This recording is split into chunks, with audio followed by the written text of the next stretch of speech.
나 어릴 때 생각이 나는데요. 이렇게 감자 막 해가지고 보통 이제 껍질을 까지 않고 막 이렇게 서로 비벼대가지고 껍질 벗겨지게 해서 이렇게 쪄 먹으면 되게 맛있잖아요. 그 조금 지나면 이제 그렇게 안 되는 껍질이 안 벗겨지니까 그거 막 쪄가지고 마루에다가 놔두고 팍 때려가지고 이렇게 먹으면서 감자 껍질 개한테 던져주면 개가 그 감자 껍질 먹을 게 아무것도 없잖아요. 그래도 막 그걸 맛있게 먹고 찧어서 받아 먹고 막 그런 생각이 나요.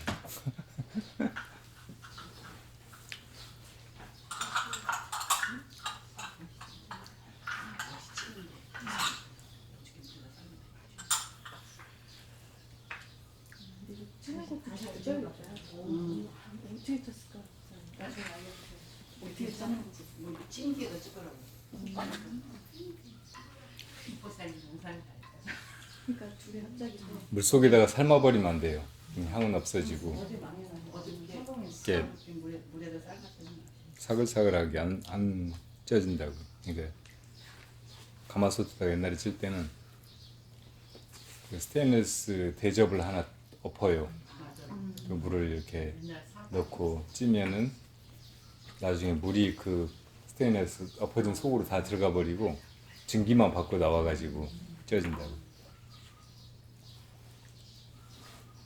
지금 찜통 있으니까 찜통에 찌면 되겠죠.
먹고 일하고 사랑하고 먹기사. 먹고 기도. 먹고 일하고 먹고 일하고 기도하고 사랑하라. 뭐 그런 영화인가 책인가 있죠. 먹고 사랑하고 기도하라. 먹기사. 먹고 기도하는 내가 그 영화를 보진 않았는데 아마 이 복잡한 조리하라고. 생각이나 사람들의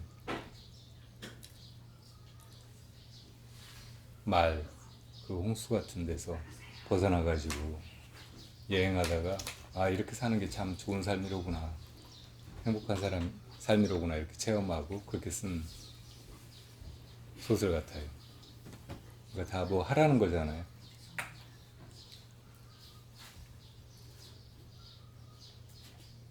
그러니까 이게 우리 옛날식의 삶의 방식이고 동물들이 살아가는 방식이고 생각하지 않고 그냥 먹고, 동물들 보면 항상 이렇게 먹을 거 찾다가 가서 먹을 수 있는 것이면 먹고, 유일한 걱정은 다른 놈한테 잡아먹히지 않을까, 그래서 항상 주변을 경계하고 그렇게 하는 것밖에 없어요. 생각은 거의 없잖아요. 우리 같은 언어적인 생각, 고차원적인 생각, 그런 거 하나도 없죠. 그리고 짝짓기하고, 그러니까 여기서 먹고 일하고 사랑하고, 사랑하라는 게 아가페적인 뭐 되게 복잡한 그런 사랑을 하라는 말이 아니고 육체적인 사랑을 하라는 말이에요. 그러니까 삶의 일부로서 한 이 몸뚱이를 가진 인간으로서 그런 사랑, 그런 삶이 이제 동물적인 것이 되고 말면 안 되니까 거기에 어떤 지향이 있어야 된다고. 더 나은 것, 더 거룩한 것, 더 아름다운 것을 순수하게 바라는 마음, 그게 기도겠죠. 그렇게 살면 돼요. 근데 생각으로 막 이러쿵저러쿵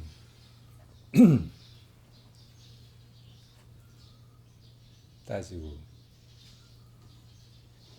지금 있는 거, 지금 내가 실제로 하고 있는 거 이런 데서 벗어나가지고 마음이 여기저기로 떠돌고 실제하지 않는 것들 속에서 헤매고 그러다 지치고 공연한 갈망에 목말라하고 막 그런 것이 괴로움인 거죠.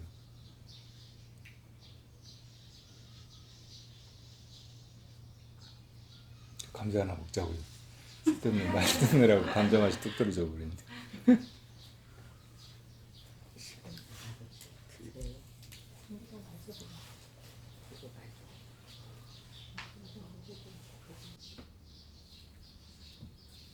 이번 소식제 건축에 대해서 이야기한 거 대담이 실려 있을 거예요. 근데 그 대담하면서 저는 기분이 되게 괜찮았거든요. 그러니까 이 감옥의사님은 건축가고 학자고, 그래서 직접 집을 지어본, 자기가 일해서 지어본 경험은 아마 거의 없을 거예요. 그러니까 이제 내가 하고 있는 일을 집 짓는 거니까 건축이라고 보고 거기에 대해서 이런저런 이야기를 전개해 가는데, 나는 그냥 같이 일이나 해보자고 그러고 싶더라고. 가서 뭐 삽질을 하든지 뭐 물건을 나르든지. 근데 집을 짓는다고 하는 게 꼭 사람이 힘을 써서 일하는 거 그것만으로 되는 건 아니겠죠. 설계도 해야 되고 구상도 하고 또 이것저것 잘 직감으로 혹은 계산으로 알아서 그 구조물이 하중이라든지 혹은 다른 변화에 견딜 수 있도록 그렇게 만들어내야 되니까 그런 부분에서는 이제 전문가들이 필요하겠지만, 일은 뭐 그런 설계라든지 계산 이런 거하고 관계없이 그냥 이렇게 하다 보면 자기 안에서 어떤 직관적인 지혜 이런 게 일어나서 본능적으로 혹은 아무런 의도나 고민 없이 그냥 되는 측면이 있거든요. 그러니까 그런 건 해봐야 체득이 되지, 아무리 머릿속으로 생각하거나 어디서 배워가지고는 이렇게 와닿지가 않아요.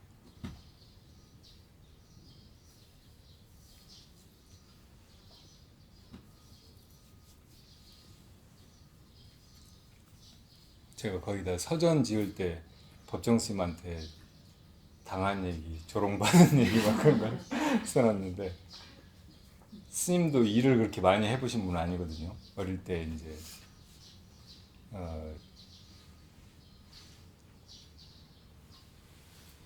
어린 시절이 불우하긴 했지만 이제 그 작은 아버지인가가 데려다가 학교 보내주고 공부 잘하고 막 이래저래 하니까 나중에 대학까지 가게 해주고, 그러니까 그때 대학생들은 뭐 시골에 온다고 해도 일을 하거나 뭐 이래저래 그럴 일이 거의 없었거든요. 그냥 다 이렇게 지식인 혹은 학자나 선비처럼 이렇게 대접받고 이렇게 흙을 묻히거나 뭐 힘을 써서 뭐 일하거나 이런 거는 안 해도 되는 걸로, 그러려고 학교 다니는 것으로 생각을 했으니까. 나중에 스님께서 이제 출가해서 뭐 절에는 뭐 이런저런 일이 있으니까 그런 건 해보셨겠죠. 어떤 때는 쌀 한 가마를 지고 산을 넘어서 저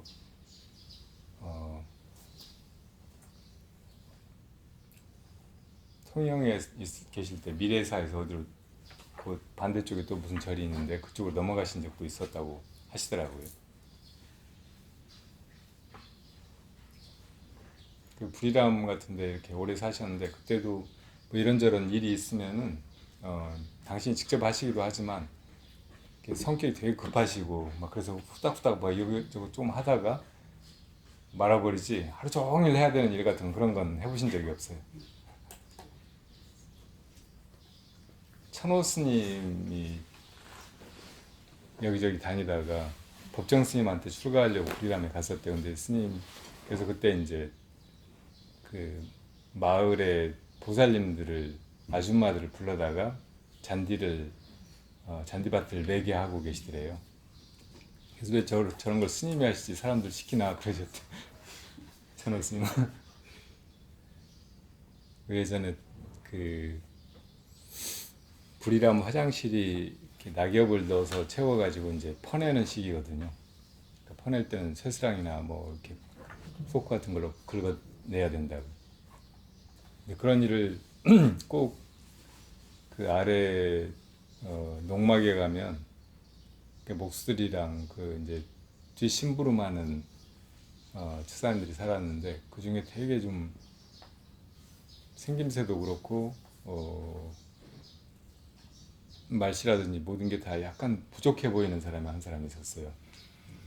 근데 꼭 스님께서 그 정랑 치울 때가 되면 그 사람을 불러다가 일을 시키시더라고요.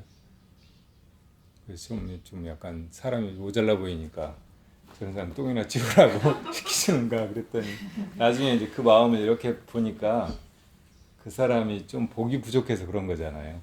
그러니까 복을 짓게 하시느라고 일부러 그렇게 하시는 것 같더라고요. 그런 마음은 다 이제 이해가 가는데 어쨌든 스님께서 직접 막 일을 다 해보시고 막 그러시지 않아서 일하는 사람의 심경이라든지 혹은 일을 계속 자기가 해볼 때 느끼는 여러 가지 그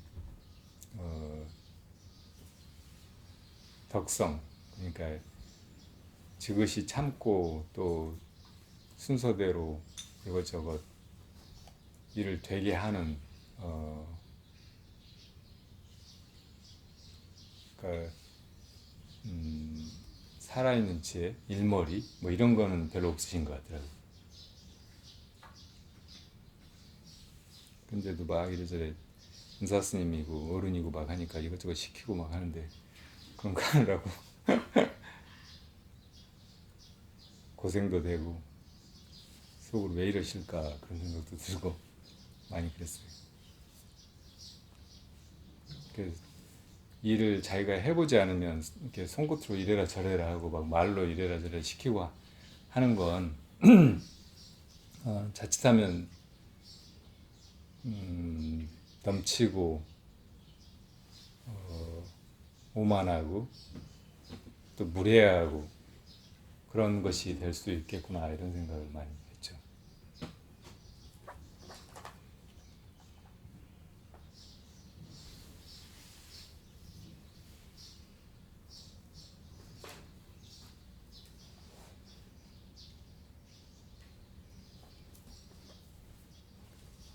저는 잘하시니까 이제 시키세요. 직접 하시대요.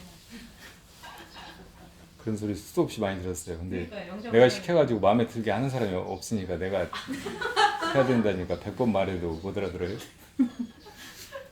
내 마음을 아는 사람이 없다니까. 지금 마음을 알아. 겸신. 스님, 저기 질문 하나 할게요. 예. 지난번 저기 족발일 때 법문에 스님께서 수직의 관계에 대해서 법문을 해주셨거든요.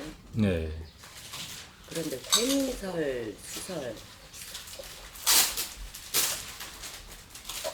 그저께 어떤 법문을 듣다가 횡설, 수설 네. 보통 사람들은 뭐 이 말했다 저 말했다 하는 걸 네. 보통 횡설수설이라고 해요. 네.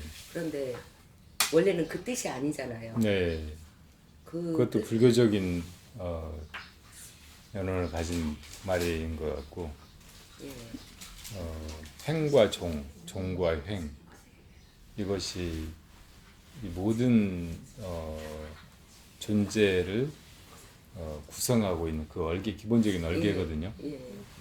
이 옷감이 이제 이 CC라고 날씨라고 이렇게 짜여져 가지고 되듯이 모든 게 다 한쪽 방향으로만 배열되어 있으면은 조직이 이루어지지가 않으니까 그것과 교차하는 다른 게 있어야 된다고. 종과 행이 같이 있어야 되는 거예요. 그래서 종횡무진 이런 말 비슷하게 무진이란 말은 종으로나 횡으로나 다음이 없이 거칠 것 없이 자유롭게 그렇게 움직인다는 말이잖아요.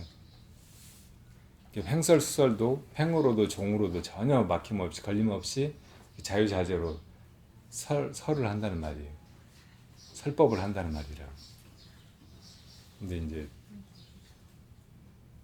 절에서 쓰던 말, 혹은 불교적인 용어가 그 후대 숭욕불정책하에서 유생들에 의해서 이렇게 잘못 와전되거나 고의적으로 이제 좋지 않은 뜻으로 변질된 것들이 많아요. 부처님을 장광설이라고 하거든요. 긴 장자, 넓을 광자, 혀설자라고. 어떤 때는 이제 말씀 설자를 쓰기도 하는데 부처님이 이렇게 혀를 내밀면 혀가 이마를 덮었대요. 그러니까 무협이야, 무협. 근데 가끔 이제 뭐 별 희한한 묘기를 막 하는 사람도 있잖아요. 유튜브 같은데. 근데 혀가 나와가지고 막 여기까지 오라는 사람도 있긴 하더라고. 근데 여기까지는 그겠지. 그러니까 그런 사람은 정말 드문 거예요. 부처님의 모습을 여기저기 보면 다 약간 너무 비정상이어서 그런 사람이 없으니까 약간 기형적으로 보일 수도 있어요. 근데 그게 다 이제 아주 아름다운 인간 몸의 완성체라고. 그리고 그게 이 공덕을 무량한 세월 동안 닦아서 낱낱이 다 그렇게 그런 이런저런 좋은 일들이 결과로 이 몸을 이렇게 만들어가는 거예요. 그러니까 혀가 막 이렇게 장광설이 된 것도 항상 진실만 이야기하고 좋은 말, 남한테 듣기 좋은 말, 도움이 되는 말 이런 말만 하고 나쁜 말, 그러니까 이간질하는 말이라든지 남을 모욕하는 말, 상처를 주는 말, 악담 뭐 이런 걸 하지 않고 또 서로 이제 화합하게 하는 말을 많이 하고 이간질하는 말은 전혀 하지 않고 그렇게 이제 그런 좋은 말씀을 항상 하고 살아오신 그 공덕으로 이제 장광설이 된 거예요. 그래서 이제 말씀을 하셔도 그 말이 누가 들어도 금방 다 수긍하고 이해하고 또 깊이 안으로 받아들이고 부처님 말씀 한마디에 그냥 사람이 달라지고 깨달음을 얻고 이렇게 되게 되신 거죠. 그럼 공덕을 갖추신 거예요. 이게 이제 육체적으로는 장광설, 긴 혀로 이렇게 결과적으로 나타나는 거고 이제 또 정신적인 어떤 능력으로는 그렇게 모든 사람을 감화하고 가르치고 열반을 이끌고 하는 그런 힘으로 드러나시는 거죠. 그러니까 거기서도 보면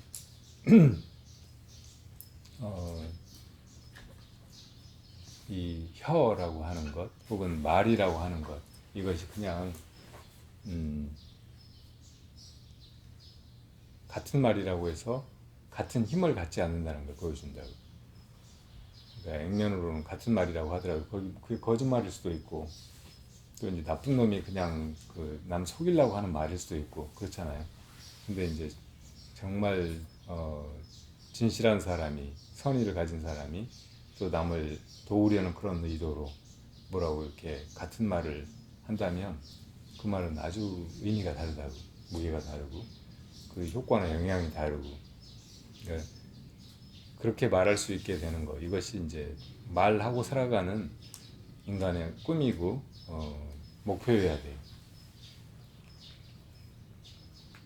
그래서 이제 부처님의 가르침을 위로부터 잘 이어와서 그것이 이제 종으로 나에게 그대로 전해져 가지고 이것이 이제 똑같이 그렇게 펼쳐져야 되는 거고 그리고 이제 그것을 펼치는 그 시대라든지 듣는 중생이라든지 환경은 달라지잖아요 항상.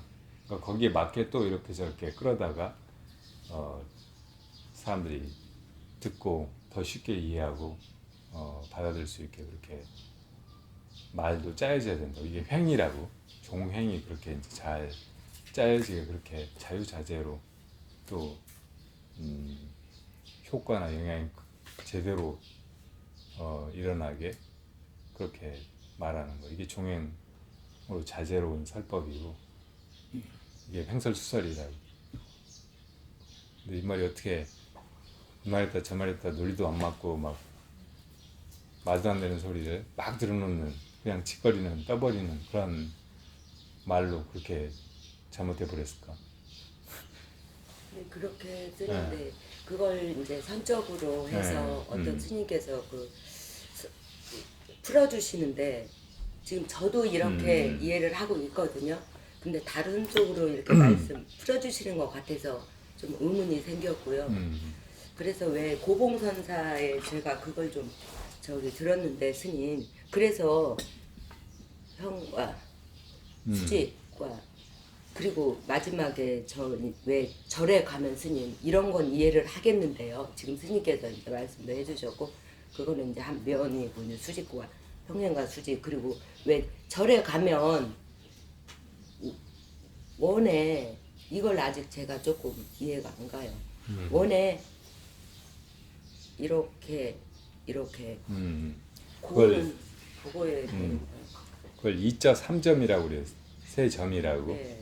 근데 이것도 이제 이렇게 점 세 개를 세로로 늘어놓는 거. 이것은 대기, 큰 깃틀, 깨달은 그 존재 자체, 부처님과 같은 그런 그 사람 자체 이것을 이제 그렇게 표현한 거고 이렇게 또 행으로 세 점을 네, 늘어놓잖아요. 네, 네. 이것은 대용을 얘기해요. 대용. 네. 그러니까 그 깨달은 그 마음 자리에서 근기에 따라서 혹은 상황에 따라서 자유자재로 펼쳐지는 것. 대용. 다 거기서 나오는 것을 예. 이제 보여주는 거예요. 근데 이제 그 대기와 대용을 이렇게 따로 이렇게 표현하지 않고 그걸 하나로 모으면은 이제 이 삼각형 세 점이 된다고. 이걸 대기, 대용 이걸 다 보여주는 거. 기용, 병시라고 해요. 대기와 대용을 함께 보여주는 거. 기용, 병시. 그러니까 깨달은 존재가 그냥 이렇게 그 깨달은 마음자리에만 가만히 있지 않고 이렇게 활동을 하고 살아가고 막 하잖아요. 이게 이제 대기와 대용이 같이 드러난 거예요. 사실은 우리도 다 그 마음자리에서 보면은 부처님과 마찬가지로 그게 조금도 부족함 없이 그 자리에 그대로 있고 그러면서 온갖 것을 다 하고 있잖아요. 이게 대기 대용이죠. 그러니까 우리 마음을 그렇게 이제 표현한 거예요. 이것도 이제 다 없이 그냥 그 자체를 이렇게 보일 때는 이론상으로 그렇게 보이기도 하지만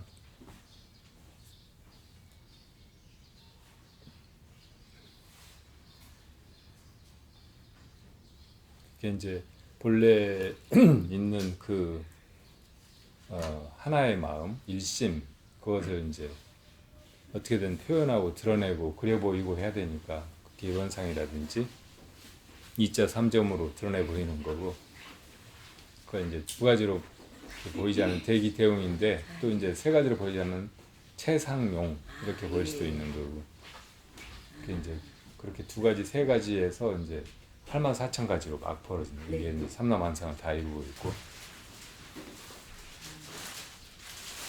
그 근원을 보면 그럼에도 불구하고 여전히 하나이고 일심이고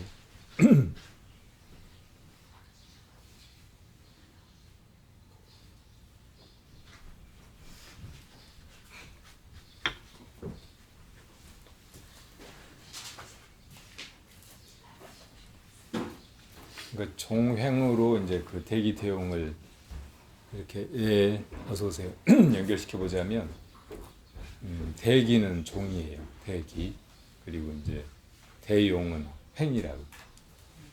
종 이거는 이제 우리 안에 언제나 그대로 시간 속에서 그대로 이렇게 이어져 가는 거, 시실 같은 거. 그리고 이제 대용은 이 온갖 것들이 다 펼쳐져 나오고 이 속에서 우리가 온갖 것들을 해나가는 거. 이건 언제나 그대로인 그것이 이렇게 수없이 많은 것으로 드러나서 끊임없이 멈추지 않고 이렇게 흘러가고 있는 거, 변화해 가고 있는 거, 그 속에서 우리가 또 온갖 것을 한순간도 멈추지 않고 뭔가 작용시켜 나가고 있는 거, 이걸 보여주는 거죠. 이 대용이죠.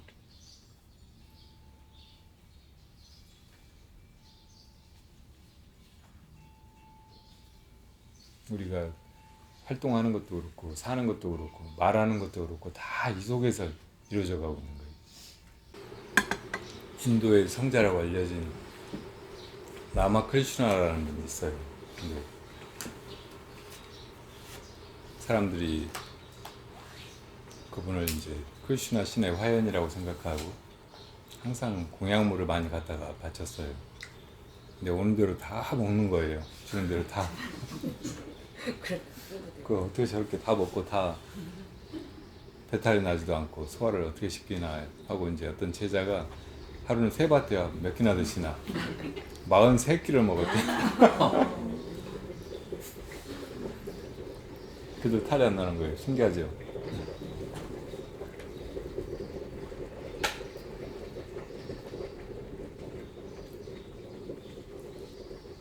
그런 게 납득이 안 가는데 의사들은 전혀 이해를 못 할 거예요. 근데 실제로 그런 일이 가끔 있거든요. 제 도반 스님이 옛날에 서산의 간호람에 지낼 때 걸신 들린 거지 같은 여자가 한 번 같아요. 배고프다고 막 그래서 밥을 줬대요. 근데 막 허겁지겁 먹는 게 조금 너무 이렇게 불쌍해 보여서 더 먹겠냐고 했더니 달라고 하더래요. 그래가지고 식은 밥을 또 다 갖다 주더니 그걸 다 먹더래요. 좀 있으니까 점심때가 돼가지고 또 공항에서 밥해서 그거 또 다 먹더래요. 계속 먹은 거예요. 그러니까 하루에 먹은 양이 그냥 무슨 세숫대야로 하나 정도 밥 거기에다가 다 반찬이고 국이고 막 더하면 그보다 훨씬 많은데 그 먹고도 배고프다고 하고 가는 거예요. 걸신 들리면 그럴 수 있는 거예요. 가끔 그런 사람도 있거든요. 소 한 마리를 다 며칠 안에 먹는 사람도 있더라고요. 어떤 뭐 세상에 이런 일이 막 그런 데 나오는 어떤 사람은 그러니까 그게 다 어떻게 소화가 되는지 안에 가서 탈을 안 내고 그만큼 어디 가서 똥을 싸는 것도 아니고 막 한데 너무 신기한 일이잖아요. 이게 마음이라서 그래요. 마음이라서 마음속에서 배고프면 마음속에 이제 걸기가 들어와 가지고 계속 배고프다고 하면 그 걸기의 정신으로 먹고 막 하니까 이 몸뚱이가 그냥 물질적인 육신으로만 생각하면 이해할 수 없는 그런 현상을 막 벌이는 거죠. 지금 저한테 먹으라고 갖다 주신 게 너무 많아가지고 생각이 난 거예요. 다 귀한 거고 너무 막 감사한 것들인데 부처님은 견식을 하신다고 하잖아요. 견식을 우리가 부처님한테 지금도 매일 이렇게 공양을 올리고 맞이를 올리고 하는데 그걸 부처님이 직접 드시지는 않죠. 하지만 이렇게 보고 아 공양을 올리는구나 하고 이렇게 알아보시고 또 축원을 해주시고 공덕이 이렇게 무량하도록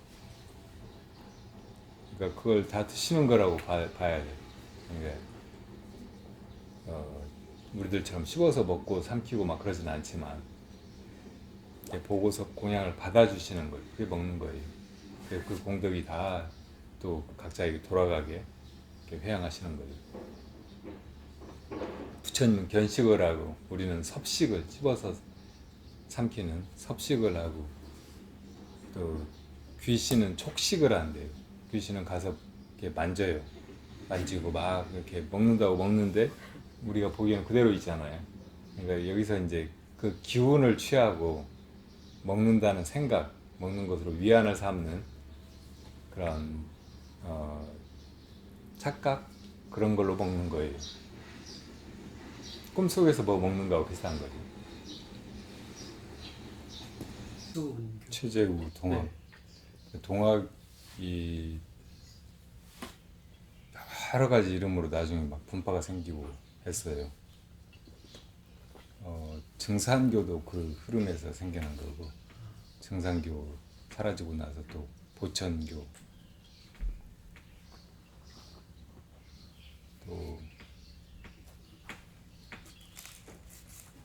다른 여러 이름으로 막 그렇게 이제 흘러갔고, 나중에 천도교 그런 거기서 이제 또 막 이래저래 흘러오다가 요즘에 뭐 대순진리회 뭐 이런저런 것까지 다 풀이가 거기에 있어요. 근데 그게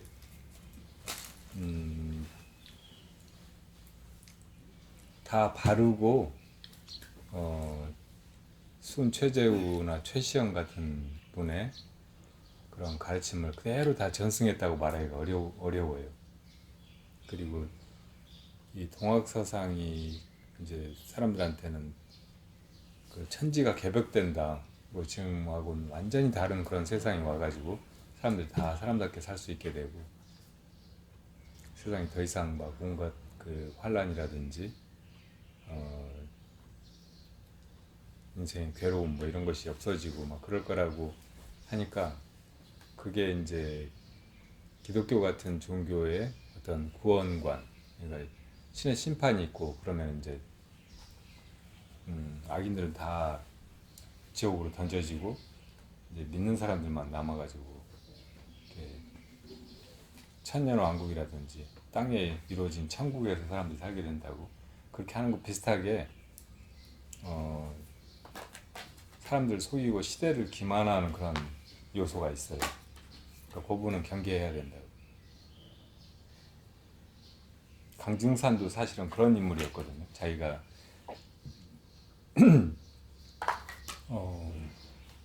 자기가 상제라고 했어요. 자기가 하나님이라고. 그러니까 최재우의 인내천, 사람이 곧 하늘이다, 이런 가르침을 바르게 이해하면 최시영처럼 모든 사람들이 다 하나님이로구나. 사람들뿐만 아니고 뭐 햇님이든 달님이든 꽃님이든 뭐 별님이든 다 이런 걸 님으로 부르잖아요. 이런 게 다 그런 걸 성경신의 마음으로 대하고 그런 것을 신처럼 여기는 거예요. 신처럼 섬기는 거예요. 그러니까 그런 가르침으로 바르게 이해하면은 최시영처럼 살게 되거든요. 항상 사람들한테 겸손하고 뭐라도 해가지고 그걸 사람들한테 베풀고 하면서 자기를 완전히 다 이렇게 세상의 걸음처럼, 밑거름처럼 그렇게 이제 던져놓는 그런 삶을 살게 된다고. 근데 조금만 잘못 나가면 그 구원관, 개벽사상 이런 걸 팔아가지고 사람들 불러들여가지고 교세를 확장하고 돈벌이하고 사람들 굴림하고 이런 식으로 돼요. 지금 대순 진리 같은 완전히 그런 식으로 타락했거든요. 뿌리는 다 동학에 있는데 그렇게 변질될 수 있는 거라고.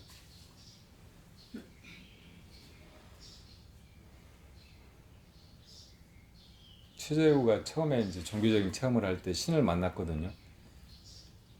근데 신을 만나서 계시를 받고 엎드려가지고 막 그 분부왕 하신 걸 받들어서 세상에 퍼뜨리고 그런 게 아니고, 그런 무당 같은 역할을 한 게 아니고 신하고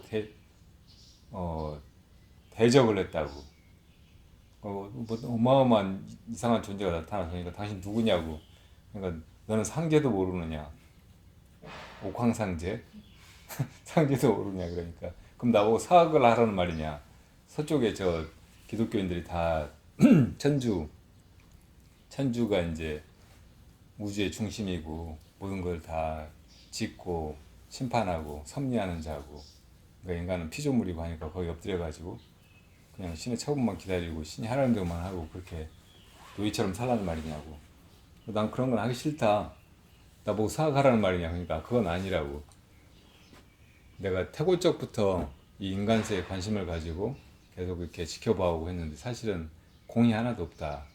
그러니까 뭐 내 의도대로 해본 일이 없다. 잘 되지도 않았고, 그래서 내가 그대를 만나서 비로소 이제 좀 이렇게 뜻을 펼칠 수 있을 것 같다고. 최재우한테 그렇게 상제가 부탁을 한다고. 그러면서 이제 무슨 주문을 하나 전해줬어요. 근데 그 주문을 무슨 신주단지 뭐시 받아가지고 자기가 막 계속 외고 막 사람들한테 하라고 하고 이거 하면 막 다 병도 낫고 뭐 일이 잘 된다고 그렇게 한 게 아니고 그냥 시켜본 거예요. 시험 삼아서. 근데 어떤 제자들은 해보니까 정말로 효과가 있고 그런 체험을 하고 막 그러는데, 어떤 제자들은 효과가 없어요. 그걸 자기 동영대전 이런 데 그대로 써놨다고. 어떤 사람들은 그 진언을 하면 효과가 있고 어떤 사람은 그렇지 않다고. 이런 게 굉장히 객관적이고 당당한 거예요. 조금도 이제 신 앞에 뭐 굴종이라든지 맹목적으로 막 그런 걸 다 받아들여야 된다는 그런 건 없어요. 그러니까 이런 정신이 이제 쭉 이어져야 지금 이 시대에도 이렇게 우리를 바르게 살게 하고 동이족, 그러니까 이 동학이라는 말은 동이학이라는 말이에요. 그리고 동이가 조선족이라면 조선학이라고. 뭐 서쪽에 어디서 기독교가 왔으니까 우리는 동이다, 혹은 중국이 중화니까 우리는 동이다, 막 그런 동학이다 이렇게 얘기한 게 아니고, 그러니까 우리 그 민족이 사실은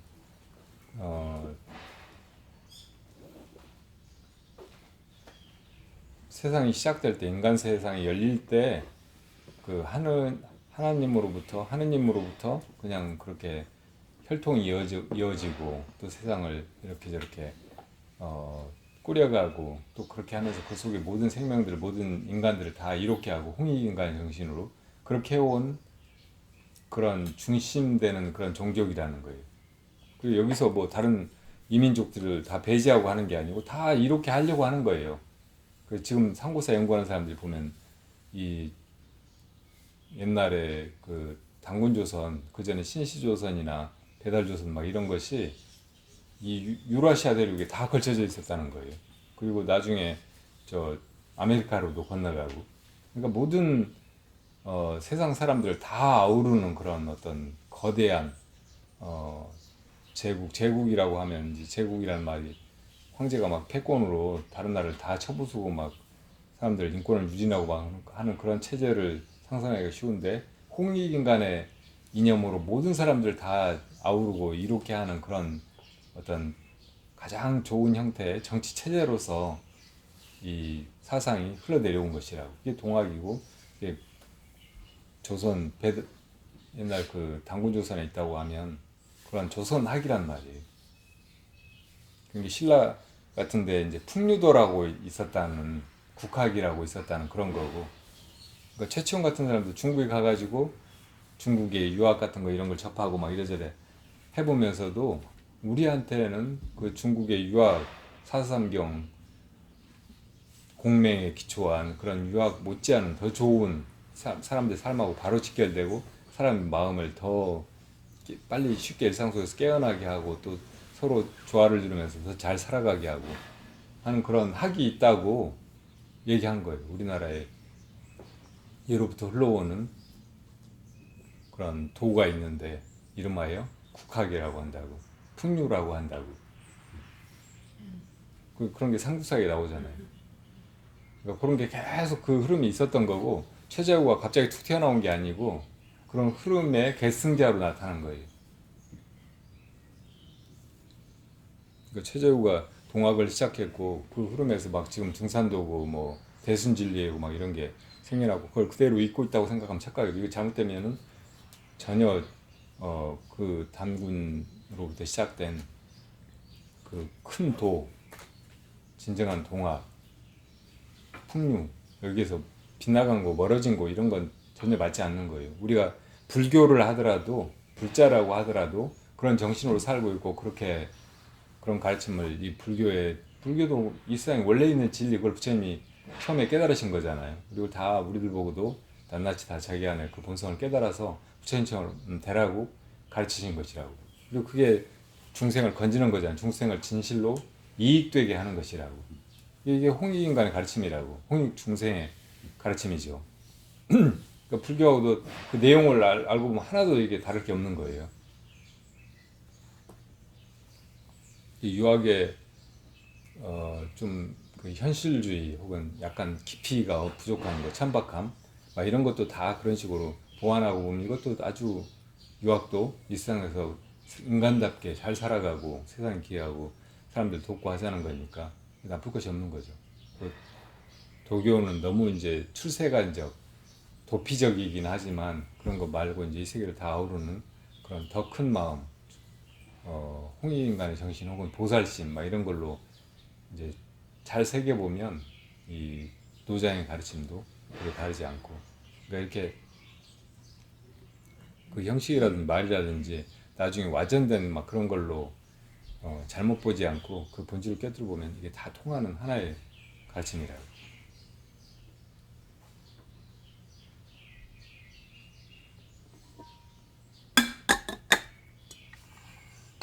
기독교라든지 이슬람교 이런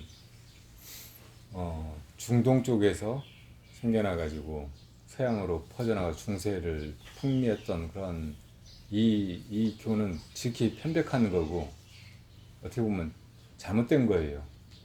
좀 저급한 거고.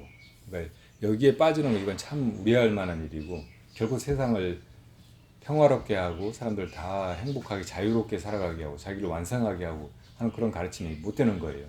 그러니까 이거 종교는 다 똑같다 하고 뭐 그런 종교도 다 훌륭한 고등 종교다 이렇게 보는 거는 조금 문제시해야. 어제 천호 스님이 그 타너 스님께서 출가하시기 전에 어떤 아주 그 학문이 높다는 유생한테 편지를 한문으로 보내신 게 있더라고요. 그거를 저한테 가지고 계신, 제가 아직 보지는 못했었는데 그 필적을 보니까 너무 훌륭하시더라고. 나중에 이제 타너 스님이 아주 호방하게 쓰신 현판 글씨 막 이런 거하고 아주 다르게 아주 힘 있으면서 정성을 다해서 쓰는 것 같은 그런 글씨인데, 그 타너 스님도 사실은 그런 바탕에서 출가하기 전에 타너 스님이 그 아버님이 그쪽에 엄청난 재산가였고 그런 재산을 그때 보천교라든지 독립자금으로 많이 거의 다 이렇게 보내신 분이거든요. 그러니까 동학 정신으로 살았던 분이에요. 그러니까 타너 스님도 그렇게 살 뻔했는데 이 하남 스님하고 이제 이래저래 서신을 주고받다가 이제 불교에 정말 이렇게 도의 완성이 있구나 그런 믿음을 가지고 이제 출가하셨던 거죠. 경학도 다 보시고 수행도 하시고 그래서 이제 어쨌든 그때 이제 타너 스님이 쓰신 그 편지 내용이 이 사학은 문제가 있다. 천주교 서쪽에서 들어온 천주교 이게 심각하게 이제 우리 나라라든지 국민들의 어떤 정서 혹은 사상에 이렇게 끼치는 해악이 이렇게 경계해야 될 것 같다. 뭐 이런 말씀을 하고 계신다고.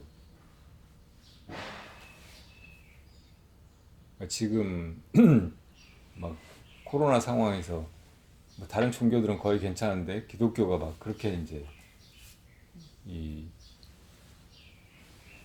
국민들의 정서라든지 혹은 국가의 정책이라든지 혹은 모든 인류의 어떤 기본적인 소망, 바람과 반대로 막 가면서 계속 코로나를 막 퍼뜨리고 방역을 더 안 되게 만들고 막 계속 역주행해왔잖아요. 이런 것이 일종의 그런 폐단이라고. 우리가 일상 속에서 겪어봐서 알지만 기독교인들 말도 안 되는 소리 막 하면서 선교한다고 하고 막 그 아주 폭력적으로 배타적으로 처신하고 막 사람 들볶아가지고 교회로 끌고 가서 헌금하게 하고 이런 작태들을 보면 너무 분명한 건데, 이게 국가적으로도 그렇게 될 수밖에 없는 그런 구조적인 문제가 있다고. 교리적인 모순 뭐 이런 게 있어요. 예수 자신의 어떤 사상이나 가르침 이런 거는 굉장히 깊고 불교적으로도 해석해 볼 수 있고 훌륭한데, 그 전에 유대교 구약 성경에 있는 그런 가르침이 그렇게 이제 고대 유대의 역사서 같은 거고, 역사서도 엉터리 역사서죠. 지극히 이제 민족주의적으로 편벽돼 있어서 도울스맹 말에 의하면 그런 종교는 유대 그 사회 밖으로 빠져나오면 안 된다고. 그러면 인류 전체에 엄청난 해악을 끼치게 된다고 하셨다고. 그러니까 그런 식으로 실제로 이제 세계 역사에서 기독교가 그런 역할만 해왔고, 한국에 와가지고 이렇게 엄청나게 퍼지고 잘 되고 해가지고 지금 벌이는 짓들이 이런 짓들이라고. 그러니까 이런 거를 조금이라도 정신 있는 사람은 내가 그거 믿어가지고 천당 가야 되겠다 이런 개인적인 지극히 유치한 그런 소망에 사로잡히지 말고 크게 보고 이게 나중에 어떤 역할을 할 것인지 이게 우리 모두에게 도움이 되는 것인지 해악을 끼칠 것인지 그런 걸 잘 판단해 봐야 된다는 말이에요.